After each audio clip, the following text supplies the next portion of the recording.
What does it mean to celebrate Black history? I'm Bill Anderson, and this year we decided to do things a little bit differently. Instead of focusing on ancient history or lives long lost, your Fox 29 family decided to come together and speak to people who are making history today. So join us as we take a look back at living history in their own words. They represent too many different backgrounds to even try to explain. From barely adults to nearly 100 years old, and basically every profession imaginable. This Black History Month, we celebrated people making a difference in their own way. From activists like Chris Bowman. We were arrested, tear gassed, shot at with rubber bullets. And Della Clark. Della Clark is the CEO of the Enterprise Center, a nonprofit that's dedicated to serving and growing minority businesses. And for a city like Philadelphia, it's a huge job, especially when you look at how much growing she needs to do. It's dismal.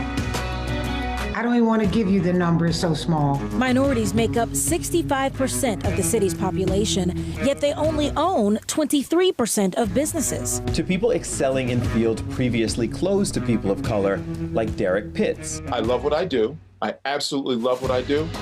But if I had guidance when I was very young, if I could see people who looked like me in this field when I was young, I would be an astronaut.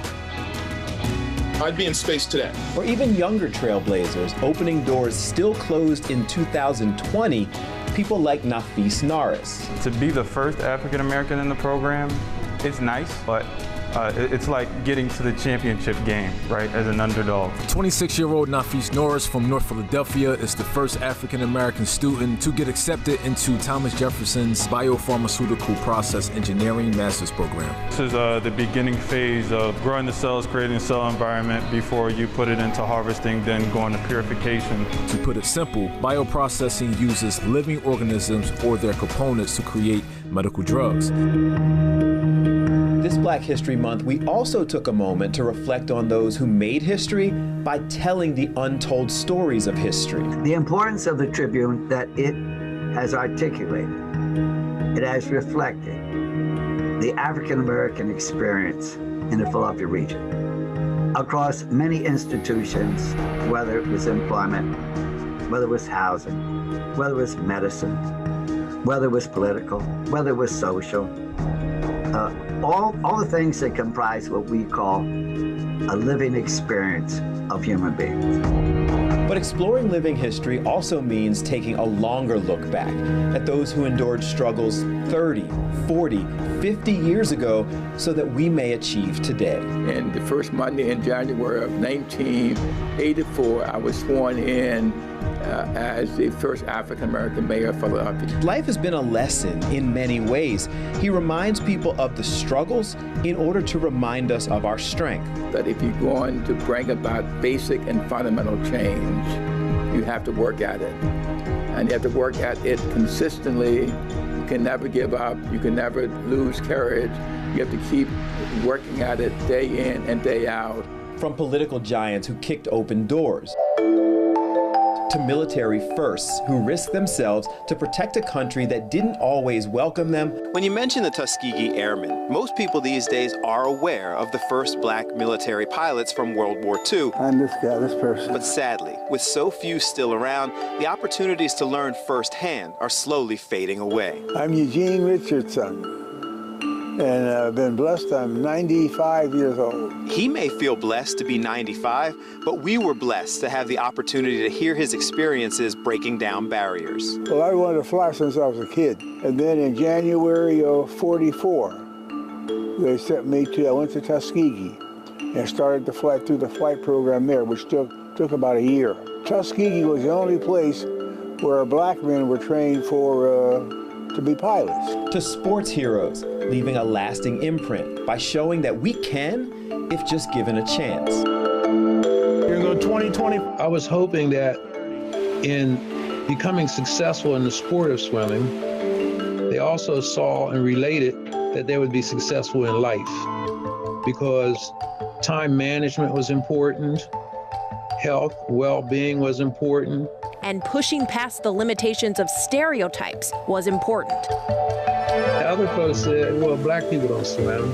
And then when they saw us swimming at the level that we were swimming at, and the way we carried ourselves as we participated in the sport, they were looking at something different. We kind of caught them by surprise. We saw a lot of like that kind of look, a lot of expressions of shock, you know, but they respected us. Sixers, and they get inside. Unbelievable. Julius serving. A city like Philadelphia, you know, it's a tough city. And, you know, it's a city of neighborhoods. And there are certain neighborhoods at that time, particularly in the 70s and the early 80s, there's some places where you just didn't go. And you weren't welcome there. And people, you know, some people could call it racism, they could call it separation, they could even call it a lot of things. But I think for athletes and entertainers, you know, we get a pass on a lot of that. Overpaid, selfish, crybaby pro athlete? Yeah, that's not Rodney. Football's only part of his story. Serving Philadelphia's underserved is his other passion. We're changing the narrative and how you think about an athlete, and I think that's what I love most about it. What you can do when you're gifted this platform or a platform. Utilize it and maximize it to its fullest. The heroes sharing their stories in their own words. Stories that we're committed to regularly sharing so that these history makers and others have a voice not only in February, but all year long. You've met them and seen some of their accomplishments, but what really makes them unique? Coming up, how these individuals are making history every day.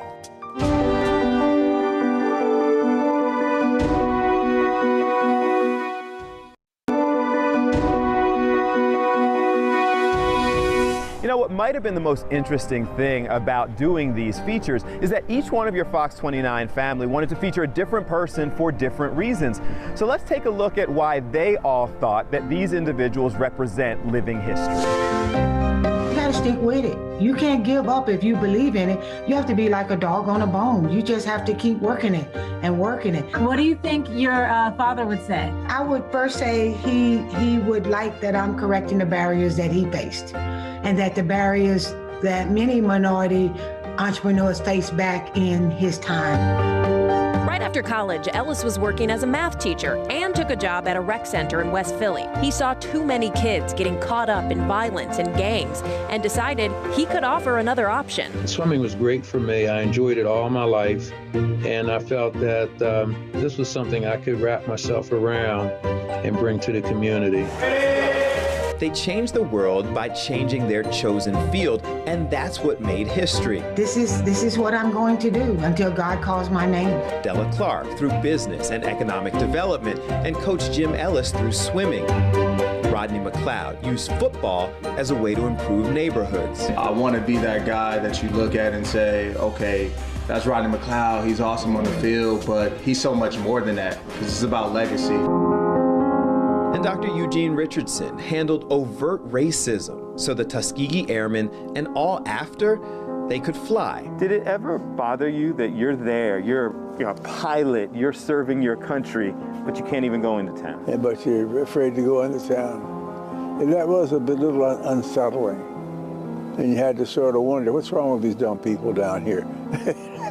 I'm down here to protect them, and they're treating me like, like I don't know what. Now to us, they're often viewed as greatness, but most, like former Mayor Wilson Goode, say that they simply stood on the shoulders of greatness. My father was still in prison there. We moved to Philadelphia, and it was my local church that mentored me, that tutored me, that enabled me to go on and go to college. When my high school counselor at John Bartram High School said to me, don't even think about college, don't embarrass your family. As your Fox 29 family spoke to each history maker, we did see that trend, that they largely felt they had to keep going because they felt the responsibility to carry the torch. You still have to play the game to win.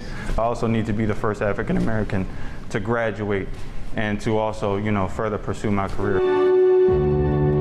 The bitterness I have is that there were no role models that I could see that looked like me in the astronaut business that were readily apparent that I could look to see that I could do this. For many, making history, it meant standing strong even as historic achievements were minimized. A lot of people didn't pay me no mind. A lot of people didn't recognize me until I won the championship. And then until I defended my title. And until I had it for 1 year, 2 years, 3 years, 12 years, 4 years, you know.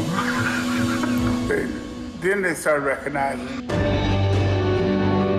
But none of that stopped them. What made most of these individuals history makers was that they didn't ponder, they didn't consider, they didn't discuss all of the obstacles.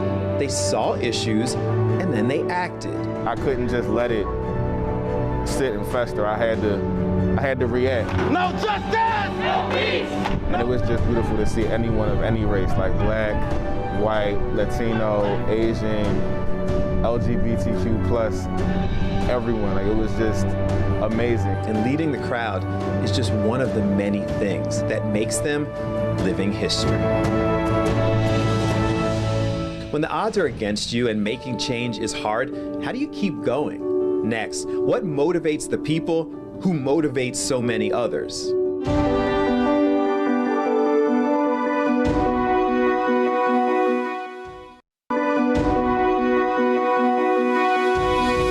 You know, there's just something different about history makers. They're inspired where others may be deterred. They're not scared away from challenges.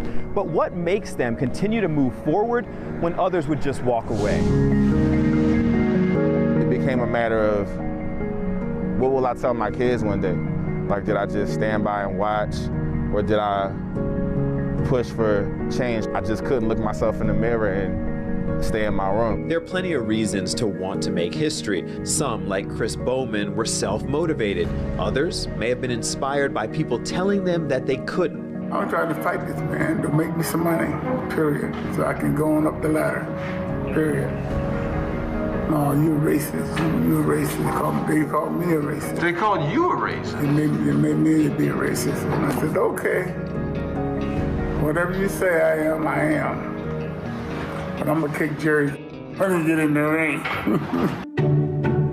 By sitting down with so many different people, sharing their living history, I got this great opportunity to go to Germantown Academy on scholarship. We found out that in the moment, the actions weren't even always part of any sort of bigger plan. Grew up in the church, and the men in that church were good role models for me, but I didn't know anybody in science at all. Third grade, we were studying ecology. Ended up cutting my finger. I just looked at the blood and I just got so fascinated by it. Sometimes they were just doing what came their way, but unlike many, the moment didn't scare them off. 30 years from the day that I arrived here, the first Monday in January of 1954, and the first Monday in January of 1984, I was sworn in as the first African-American mayor of Philadelphia. In a lot of ways, they were risking their lives at home for the opportunity to risk their lives potentially in combat. Even in uniform. I had a bus driver tell me, I don't give a damn about that uniform. You do what you're supposed to do down here, you know. He said uniform didn't mean anything to him. And the consequences for resisting, even for what we now refer to as military heroes, was severe. They all faced the backlash, the doubt, the concerns, and just decided that things could be different. What you can do when you're gifted this platform or a platform, utilize it and maximize it to its fullest. All these people who signed civil rights agreements with Lyndon Johnson kind of lit the fire and something needed to be done. I've always tried to be an inspirational person. I mean, I was never really that guy who was, on the front of the line, with the raised fists and carrying the banners or whatever, but I always felt like the things that happened to me in the path that I took allowed me to inspire others. Finding motivation to be a history maker seemed to be different for each of them. In fact, perhaps the only consistent point was that no matter how they found motivation, they always found motivation. It really was God's assignment in my life. And that was 29 years ago, and I can't imagine having done anything else for the past 29 years. And because of that, we now reap the benefits and prepare the next generation to continue making history. You've met them, you've seen their struggles, you've heard what motivates them, but coming up, we'll give them one more chance to explain what making history actually means to them.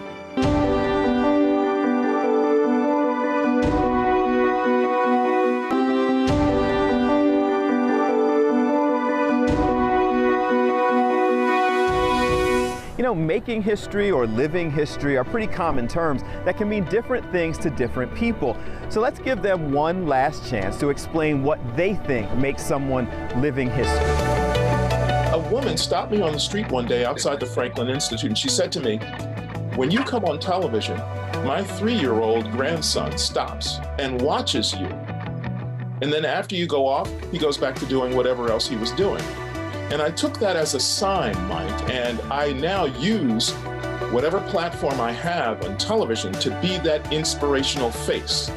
Empowering the next generation. I'm a firm believer in Romans 8:28. This is what a scientist looks like. You can have swag and be in STEM. We do this, out of the kindness of our heart, understanding that it takes more than one person to change this world. What is a term that contains only a number? I am a 7th grade math teacher at Warren G. Harding Middle School. What do your students think about? They were inspired, and it was so humbling. They knew that I stood for something. I think with every generation, we have our leaders, we have our official leaders in the White House, and then we have our leaders in the various communities. And young people have to make a decision in terms of what's the best fit for them. I want people to see that it is possible for an African American in America to go from that sharecropping farm and work hard and achieve at a level beyond everyone's expectation. My son retired as a captain for American Airlines. Now that happened as a result of men with brown skin being pilots during World War II. Ellis has always trained his swimmers to approach life the same way they approach the swimming pool. Bottom line was stick-to-itiveness and accountability. So over the years, I've had athletes come back and say how swimming really was the foundation of their success in the world after swimming. Holmes had a good childhood growing up in Easton, not a wealthy one, but the lumps, the bumps, and the hurdles overcome at every step of the way define him, and he's grateful. That's what made me a champion, because this town is so small and people are so negative. You have a whole lot to fight for, and that's my dignity and my respect.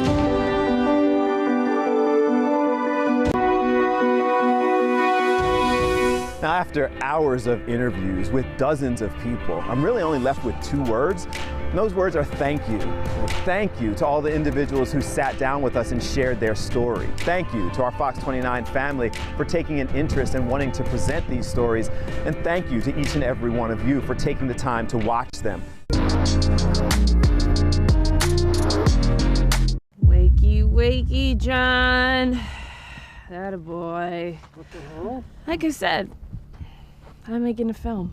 Fox Soul's Screening Room, hosted by Vivica A. Fox. Hitch Girl is my revenge-themed spaghetti western-style film with a black exploitation influence to it.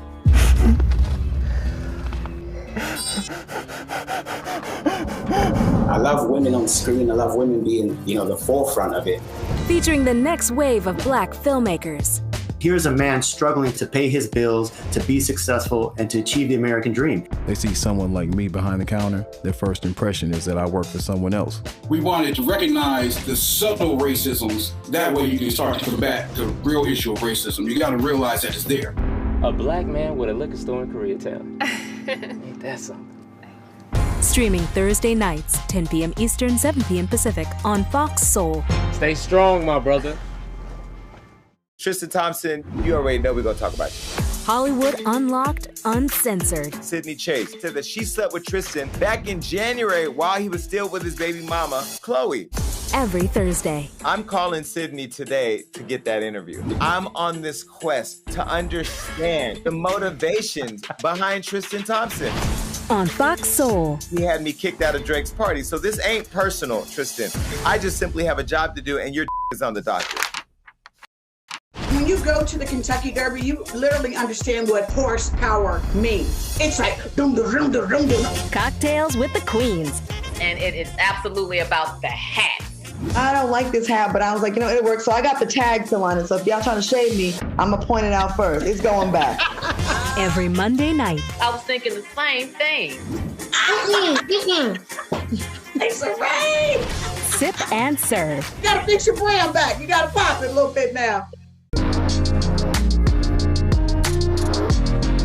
In the fourth, the Brooks star catcher Roy Campanella aims. What do you call a man whose dedication and perseverance inspired millions of Americans? Easy. You call him Campy, a tough-as-nails big league catcher who loved life and the game of baseball. His desire to play ball, that was his mission. The journey for Roy Campanella, the sixth black player to wear a major league uniform, began right here in Philly, and Campy was always proud of his roots. I was born and raised in Philadelphia. And going to an integrated school, I think that helped me more than anything else. Born in 1921 to a white father, John, an Italian immigrant, and a black woman, Ida, a hardworking mother. The racial divisions that happen outside didn't exist in the home. The Campanellas were an unprecedented mixed-race household in the 1920s and 30s. They lived in Nicetown, Tioga, on Kerbaugh Street. A plaque honoring Campanella stands at Simon Gratz High today. But when he attended this school, kids teased Campy. They called him a half-breed. I don't think my uncle really knew color that way. He lived it, he could explain it, but he could work around it. By 1937, a 15-year-old Roy Campanella dropped out of high school and was a professional baseball player, getting paid to play the game he loved and sending his paychecks back home to his family. We're so proud that Campy's story is such a prevalent part of this story of the Negro Leagues as a great example of what happened when an opportunity presented itself. Baseball in the Negro Leagues was the easy part, but being denied a hotel or a meal by the same people who cheered Campy on the field, that was the hard part. The baseball field was really their sanctuary. It really lied in the challenges that they faced getting from point A to point B. Not knowing where you can stop and get something to eat or have a place to stay. Campanella never stopped working at his craft behind the plate and never stopped dreaming of playing in the major leagues. His family says his hometown Phillies denied him on several occasions because he was black. But in 1946, the phone rang. It was Branch Rickey of the Brooklyn Dodgers. History was about to be made. When Jackie was coming up and my uncle, there was a toss-up between who was going to be first. And Jackie was chosen. He had a college degree. So they kind of leaned towards Jackie, knowing that he would probably be the better fit for number one. Jackie Robinson made his iconic Dodger debut in 1947, Campy the following year in 48, and the Boys of Summer were born. Jackie Robinson was the first adult that asked me what I wanted to be when I grew up. And I was about 4 or 5 years old, so he gave me something to think about. As a Brooklyn Dodger, Campy was the MVP in 1951, 1953, and an MVP and World Series champ in 1955. Comparisons between Jackie Robinson and Roy Campanella always came up. Stories were written that Jackie and Campy didn't get along. Not true, says the Campanella family. They just had different approaches to dealing with racism. He was a civil rights activist. My dad was with him all the way in terms of the purpose of civil rights, but he wasn't really an activist. He was through and through an athlete. He was a quintessential athlete. So was Jackie, but my dad was devoted to baseball. Campanella was also one of the first athlete entrepreneurs, opening a liquor store in Harlem during his playing days. But in January 1958, Campanella's career came to an abrupt and tragic ending. Driving home on a wintry night, his car skidded on ice, hit a telephone pole, and flipped over, trapping Campanella inside the car. He would never walk again. Suddenly, to be a quadriplegic, overnight, that was a very traumatic thing, both for me to go through and for my brother and sister. Despite the accident, Campanella never complained about his condition, even continued coaching, and with his wife Roxy, worked to help other paralysis survivors. Roy Campanella, the kid from Nicetown, was elected into the Hall of Fame in 1969 and passed away in 1993. But as the saying goes, heroes are born, but legends never die.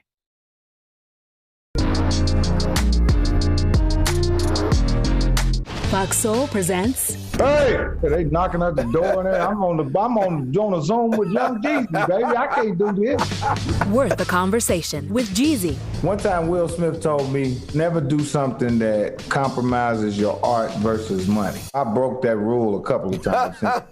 Every Wednesday. Here's a guy like Will Smith with the money telling you don't do nothing for money. Right. Like, you got all the money. What you mean? Easy for you to say. On Fox Soul. Even though there is so much against us, you will see me choose to protect myself and my community from the coronavirus by wearing a face covering. Because it's going to take all of us thinking about one another. And even with my face covered, you will see me. You will see me as a mother, a wife, a friend. As an athlete who gave everything to the game I love. As a father, leading by example. As a sister. An entertainer. As a champion for my people. You will see me finding a light in a dark time. To unlock our creativity and push our craft. You will see me demanding the space to tell the stories that matter. As a man who knows that tough times don't last, but tough people do. Join us in wearing a face covering to help stop the spread of the coronavirus. Because covering your face is one small act of kindness that has the power to bring us together. I don't know about you guys, but I've been playing Whoopty for months now. So I'm really excited to have CJ into the mix tonight. Fox Soul presents The Mix. I'm not really tapped into the East Coast slang. What does whoopty mean? Me and my guys, that's how we greet each other when we see each other. Every Tuesday night. So y'all walk up and y'all like, whoop day. Like, how does it go? Stream it live on Fox Soul. Exactly how. That's kind of hard. I was hearing it. Okay. This OA stands for Oakland, the atomic number up here, 510. At 18 years old, Ahmed Muhammad is already an entrepreneur, straight-A student, and varsity basketball player. Now he can add to the list valedictorian at Oakland Technical High School, class of 2021. It feels amazing, a lot of hard work throughout these years. But Muhammad holds another distinction. He's the first African-American male to become valedictorian in the school's history. That's showing all the younger kids and the next generations that they can do the same thing and much more. Muhammad is carrying a 5.0 grade point average this year and a 4.73 GPA overall, and he's a key member of the school's basketball team. Muhammad has applied to 11 colleges and has been accepted by all of them, but he's not sure which one he'll choose. It's down to Stanford, Harvard, Princeton, and Columbia. Muhammad is quick to credit his parents, teachers, and fellow students for his achievements. I'm not competing with my classmates or with other people from other schools. I'm really competing against myself. That's how I like to see it. How can I improve on myself each and every day? His advanced placement physics teacher says he's taught many students gifted in science, but Muhammad stands out. He really excels at everything he does. And that's what I think really makes him an impressive person. Outside of class, Muhammad started his own company called Kits Cubed last year. It provides fun and easily acceptable science experiments, an idea he started to get his younger niece and nephew interested in science. We've distributed a couple thousand science kits in the Oakland Unified School District. We have some plans to ramp that up a lot more. And we also sell our kits on our website. Muhammad would like someday to become an engineer, but in the field of urban planning. We asked him for any words of advice he'd give to younger students. Striving to be the best version of yourself that you possibly can in everything that you do. If you do all that and you lay that foundation, then you'll accomplish, I believe you'll accomplish your dreams and much more. Rob Roth, KTVU, Fox 2 News.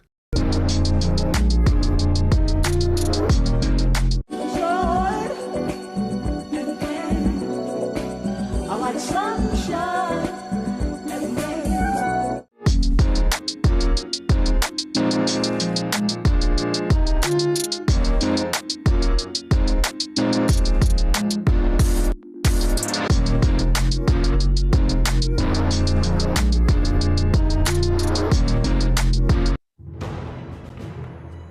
Duty, honor, privilege.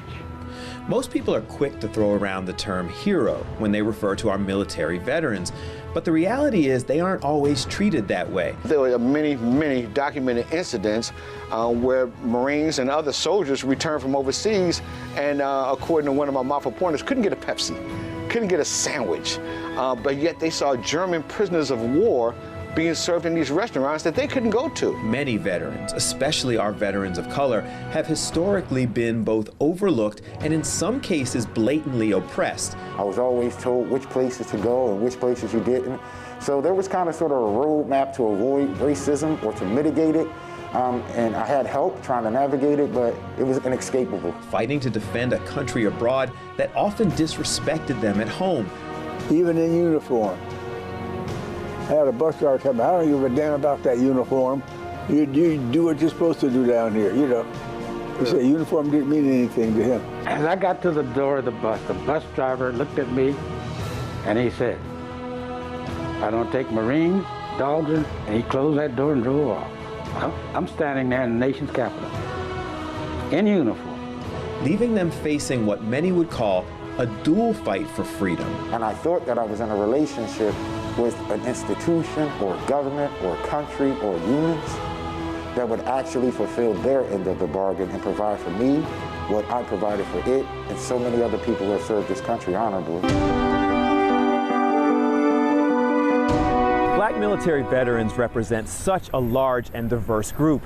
I'm Bill Anderson, and during Black History Month, we decided to sit down with some of these individuals to better understand their experiences. We sat down with people from different generations, different organizations, to all tell their stories.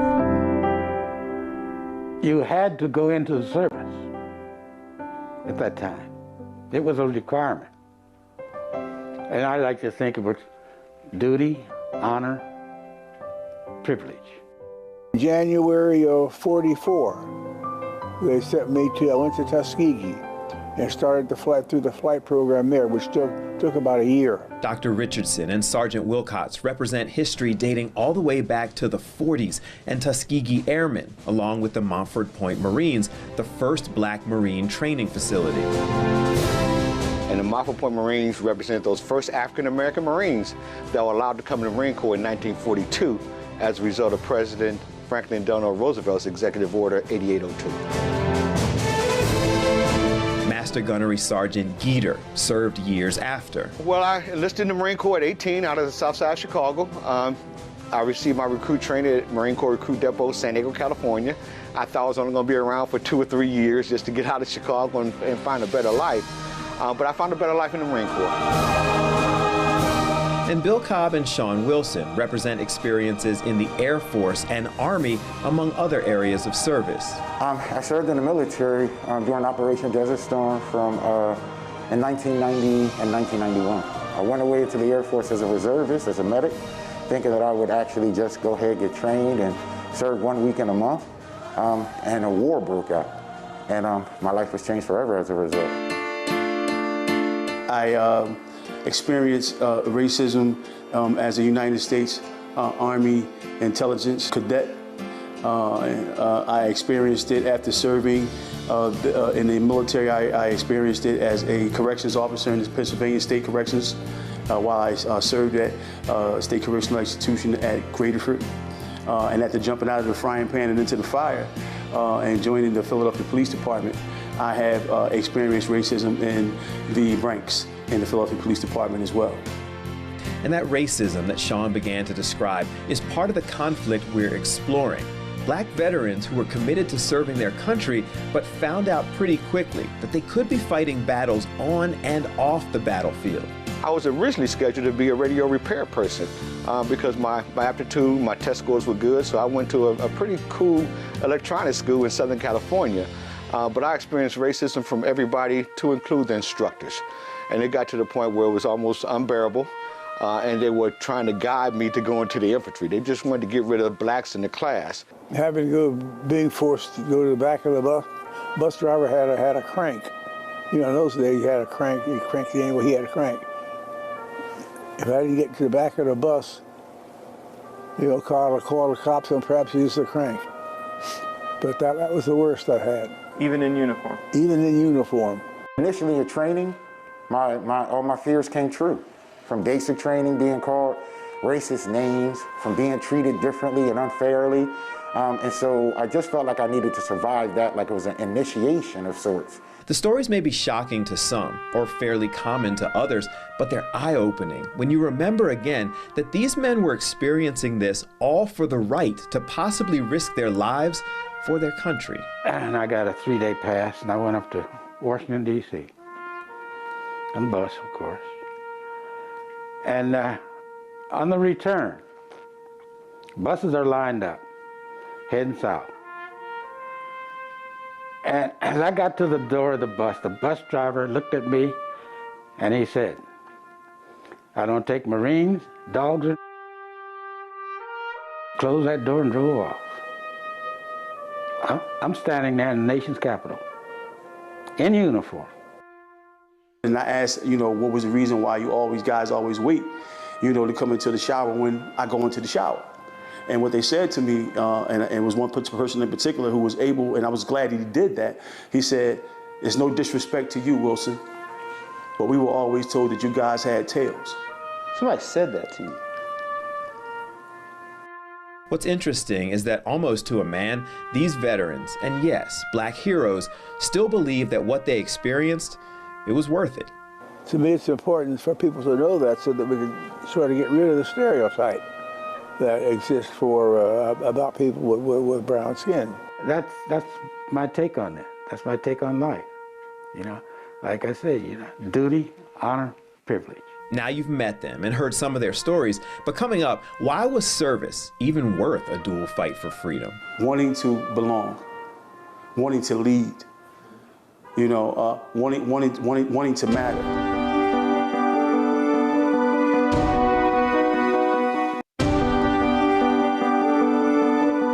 Now, the challenges of being black in the military during times of division and discrimination, they're pretty well documented, and yet and still these individuals pressed on. So the question becomes, why? Why was it all worth it to them?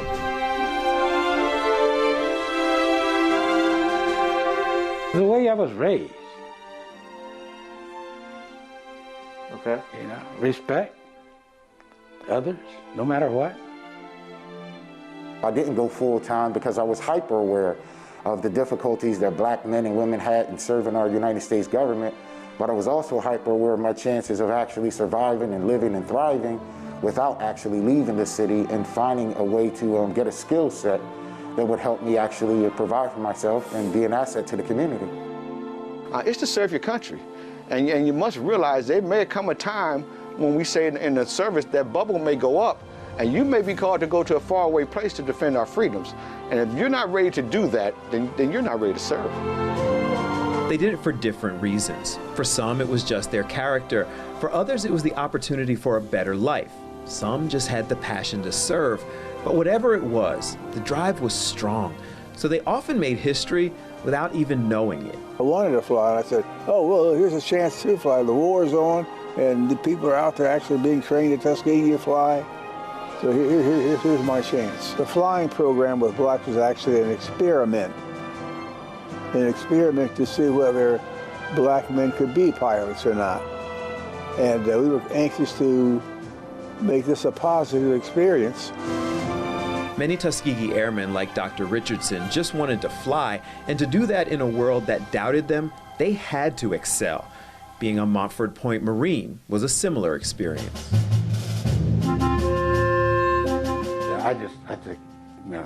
So what would have happened? I just stayed on base. What would have happened if you went to the other side of the track?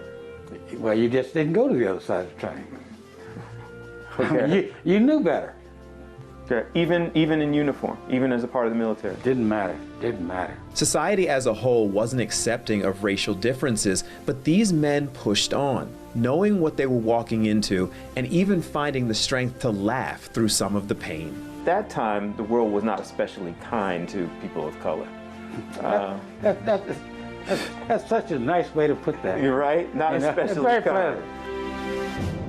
Now be clear, I don't want to paint a rosy picture of individuals who were completely selfless and happy in the face of racism.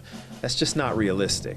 I'd always felt conflicted, like I didn't want to go into the Air Force, but I didn't go directly into college. And so for me, it was an opportunity to just still escape the neighborhood, community, and the lack of opportunities. But that's actually what I think made and makes these men heroes. They knew the obstacles, faced the obstacles, and found a reason to keep moving forward. Wanting to belong, wanting to lead, you know, wanting to matter. Did it ever bother you that you're there, you're a pilot, you're serving your country, but you can't even go into town? Yeah, but you're afraid to go into town. And that was a little unsettling. And you had to sort of wonder, what's wrong with these dumb people down here? I'm down here to protect them, and they're treating me like, like I don't know what. Positive experience in the military? Not always, not always. I smile because I realized how fortunate I was. You got to remember, the Marine Corps, when I came in 1976, was still, had a lot of social issues. Nowhere near the issues that the Mafia Pointers had to endure 30 years earlier, but they were still there because America still had them. And so they served. They served because they wanted to. They served because they needed to. They served to escape society. They served to change society. They served as they were told they didn't belong in society. They served. We have served our nation because our desire to help people is probably the biggest thing in our lives. And just because we are no longer serving doesn't mean, in our uniforms, doesn't mean that we are not still ready, willing, and able to serve community better than any other citizens among us. Those are your 3 Ds: dream, desire, discipline. And with those 3 things, you take your natural talents and make a good life for yourself and your family. So you're not a No. hero? Huh? So you're not a hero? You're not accepting that? I don't accept that. Right. You do your job. You know, you hang in there and you do your job. You persevere. You just hang in there and do it. Now, the same people who are often called heroes now were called anything but that years ago. Coming up, how much have things really changed for our black veterans as they face their dual fight for freedom? If you don't understand your history or know your history, you're destined to repeat it. So you got to know how we got here.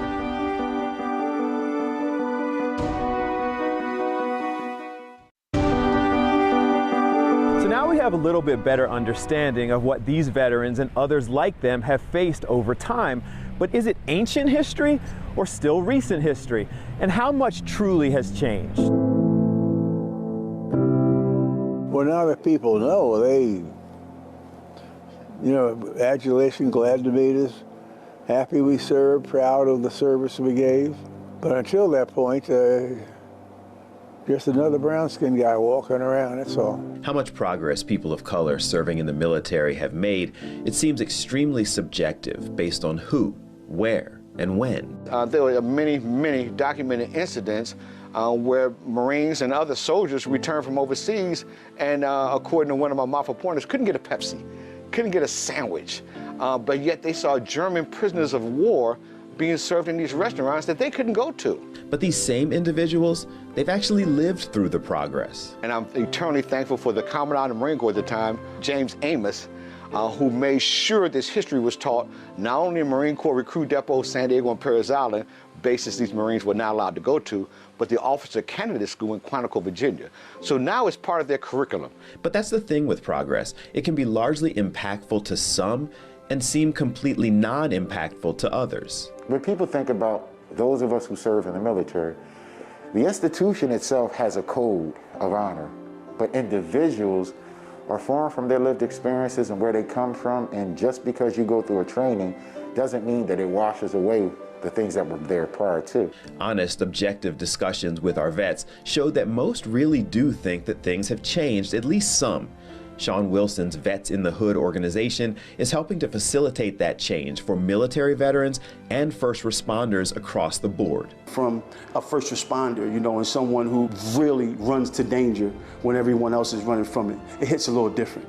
you know, as a veteran. It hits a little different, and it makes me want to more unify, because I know the kind of hurts that come from service. Joe Geter wants to fill a similar role for the next generation that those before filled for him. If it weren't for the Mafia pointers, even though I received some tough treatment early on, they endured much more. If it wasn't for what they endured, I could not be. And of course, Dr. Richardson and the Tuskegee Airmen, finally, with few remaining, have been able to see and embrace the impact that they made. I came out of service in '46. They were not hiring guys with brown skin to be airline pilots. Well, my son, in April, my son retired as a captain for American Airlines. Now, that happened as a result of men with brown skin being pilots during World War II. So yes, they often face struggles, but through those struggles, let us not forget that they created change for the rest of us. When I would go home to Chicago on leave, I wouldn't bring my uniform in the 70s and the 80s. Because I knew just wearing it incited a lot of deep feelings in other people, so I would never bring it home. After 1990, I never took it off because people would come up to me and say something simple as thank you for your service. And while that may sound cliche-ish, that's all us veterans want to hear. Thank you. Now, some of the same veterans who have been called unspeakable names and faced unimaginable treatment are now called heroes. But do they think they deserve that title? And what are their hopes for the future? Do you feel like you're a hero? No, heavens no. But do you realize that other people think you are? Yeah, I've been told that. We hope it breaks down stereotypes. We hope that it gives people the impression, well, see, what the standard impression is that people of dark skin had, small brains, lack of intelligence, lack of all kinds of attributes. They all have different backgrounds, but part of their importance is to make sure we recognize how much society has changed because of the sacrifices of these often overlooked black veterans. And at the Officer Candidate School, they have a Mafia Point Marine run where they have a physical endurance test where they run through obstacles and run through trails, and periodically they stop on these trails and learn some of the history of Mafia Point. Sometimes change occurs because we finally recognize how we treat each other. Veterans are killing themselves at a rate which nobody's paying attention to.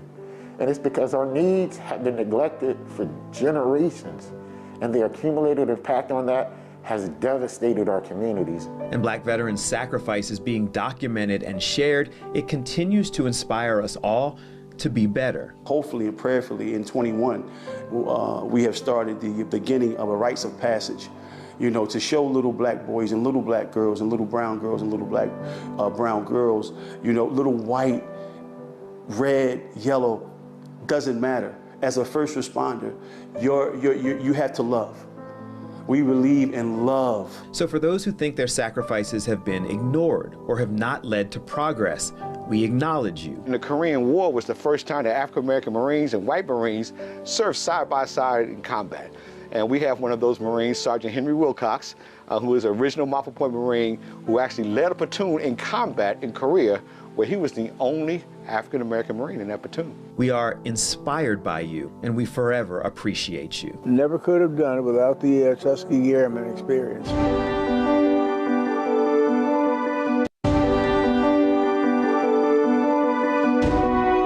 Now, most of the veterans we spoke to said that they recognize that service is about sacrifice.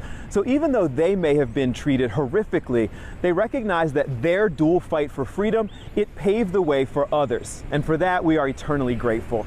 I'm Bill Anderson. On behalf of everyone who helped put this special together, thanks so much for watching, and have a good one.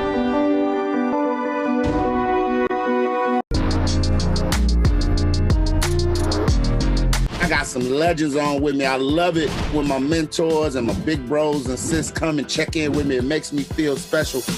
Later with Leon. Bruce done told us if he wasn't doing comedy in so many words, he'd probably be out there shaking that thing for a little Hey, no. I will be stripping, player. I'm talking about getting it to him.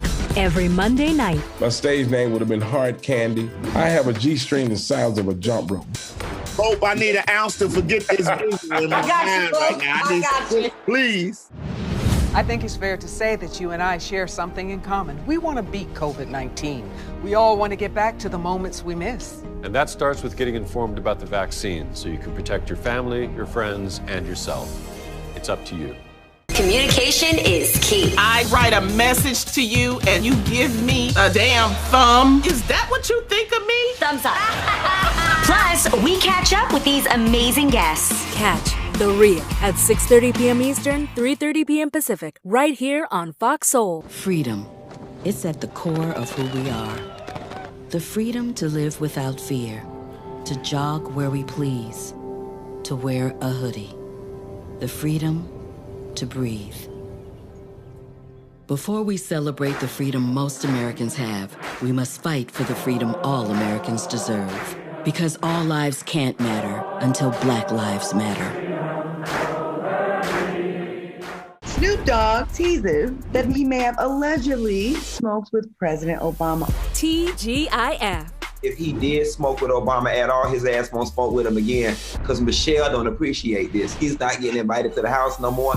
Every Friday night. You can just look at Obama and you know he gets down. He was like, man, Snoop, what you got? On Fox Soul. I can hear them old senators now. And Obama was smoking reefer with the rappers.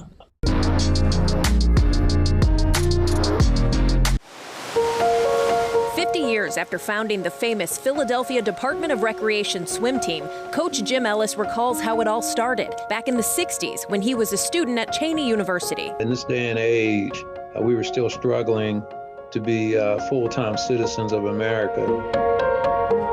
He remembers when Martin Luther King Jr. was assassinated, a few years after Kennedy was. All these people who signed civil rights agreements with Lyndon Johnson kind of lit the fire and something needed to be done.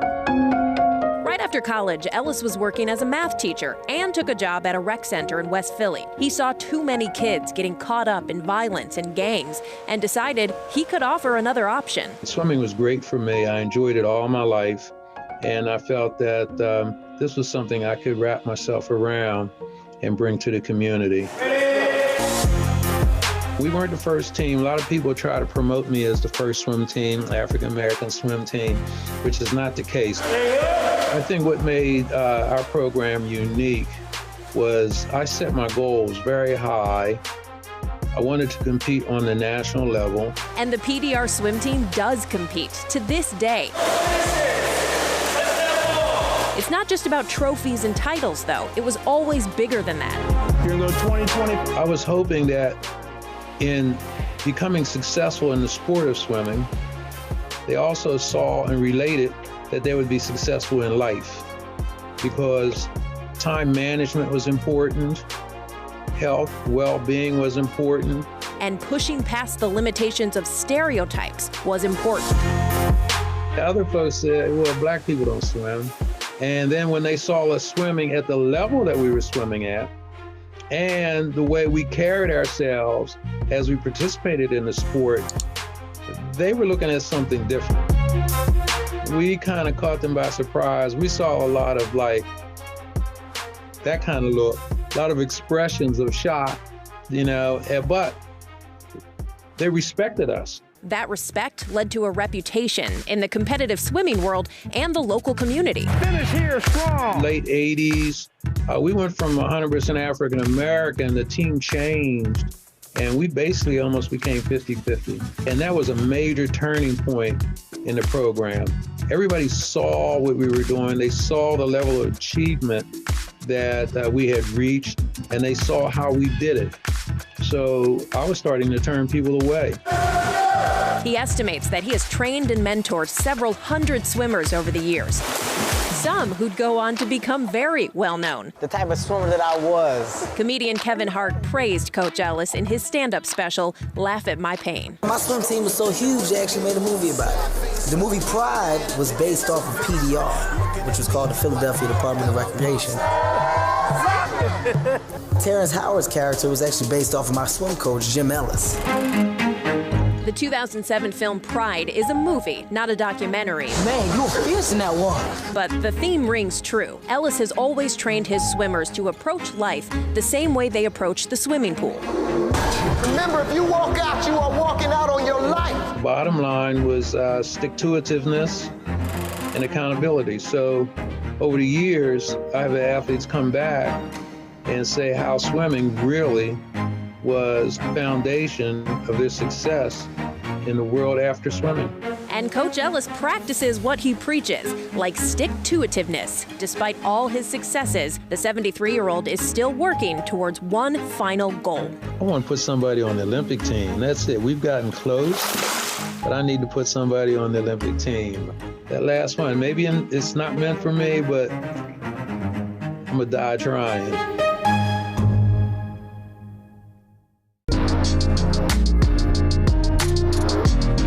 I don't know about you guys, but I've been playing Whoopty for months now. So I'm really excited to have CJ into the mix tonight. Fox Soul presents The Mix. I'm not really tapped into the East Coast slang. What does Whoopty mean?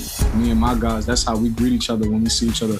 Every Tuesday night. So y'all walk up and y'all like, whoop-de, like how does it go?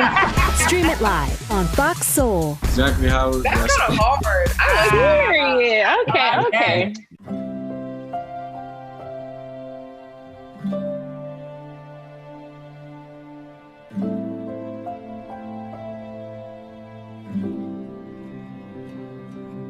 Whether it's advice on managing your anxiety or tools to help you stay grounded, Coping-19 provides a range of resources and self-care tips to help you cope with this pandemic. We can help. Find the resources that work best for you at coping-19.org. Hey, Bobo, do trees tell each other stories?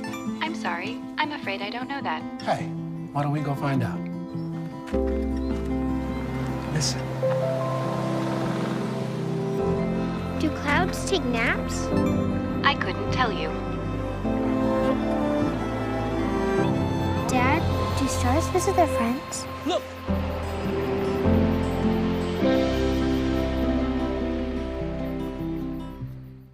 When you go to the Kentucky Derby, you literally understand what horsepower means. It's like dum dum dum dum dum dum. Cocktails with the Queens. And it is absolutely about the hat. I don't like this hat, but I was like, it works. So I got the tag still on it. So if y'all trying to shade me, I'm going to point it out first. It's going back. Every Monday night. I was thinking the same thing. It's a rain. Sip and serve. You got to fix your brand back. You got to pop it a little bit now.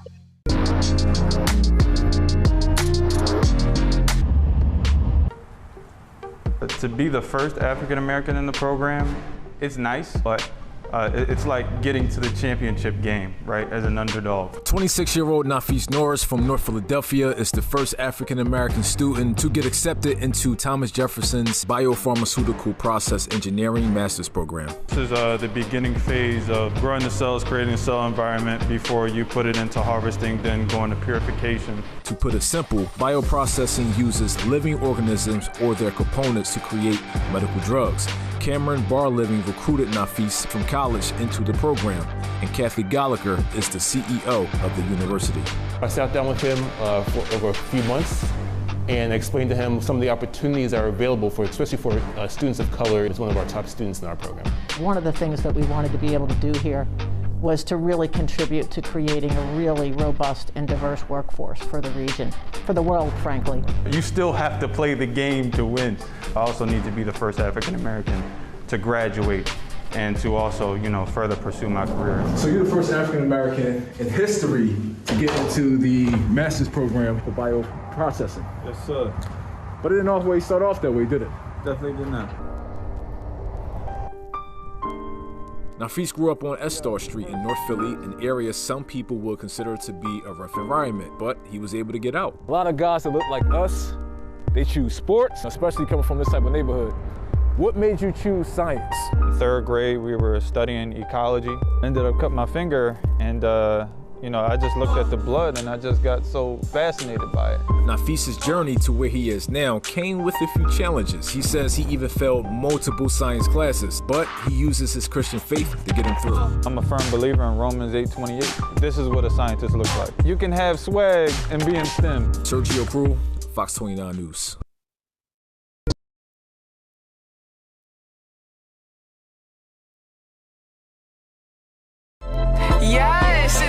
period.